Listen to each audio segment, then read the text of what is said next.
வந்து போன வீடியோவில் பேர்ட்ஸ் ஃபுட் ஃபீடரை பற்றி தெளிவான வீடியோ போடுறேன்னு சொல்லியிருந்தேன். ஸோ அதுக்காக தான் இந்த வீடியோ. ஃபர்ஸ்ட் வந்து இந்த ஃபீடரில் வந்து 7 to 8 பேர்ட்ஸ் அட் அ டைமில் சாப்பிட முடியும். இதுதான் வந்து பார்த்திங்கன்னா ஃபுட் ஃபில் பண்ணி வச்சுருந்தோம். ஸோ இன்னைக்குள்ளே காலி பண்ணியிருக்கு, இவ்வளோ காலி பண்ணியிருக்கு. இப்போ நீங்கள் பார்த்துட்ருக்கிறது வாட்டர் ஃபீடர். ஒரு டைமில் எத்தனை பேர்ட்ஸ் வேணால் உட்காந்து தண்ணி குடிச்சிட்டு போகலாம். இதுவும் வந்து ஒரு விதமான ஃபுட் ஃபீடர் தான். அட் அ டைமில் சுற்றி எத்தனை பேர்ட்ஸ் வேணால் உட்காந்து சாப்பிட்லாம். உங்களுக்கும் இந்த ஃபீடர்ஸ்லாம் வேணும்னா இந்த நம்பருக்கு காண்டாக்ட் பண்ணுங்கள்.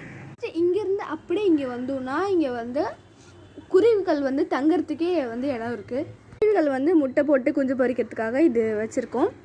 இங்கே பார்த்துட்டு இருக்கிறது வாட்டர் ஃபீடர். வாட்டர் ஃபீடருக்கும் ஃபுட் ஃபீடருக்கும் என்ன வித்தியாசம் இருக்குன்னா, ஃபுட் ஃபீடருக்கு வந்து கீழே கொஞ்சம் ஓட்டை வந்து பெருசாக இருக்கும்.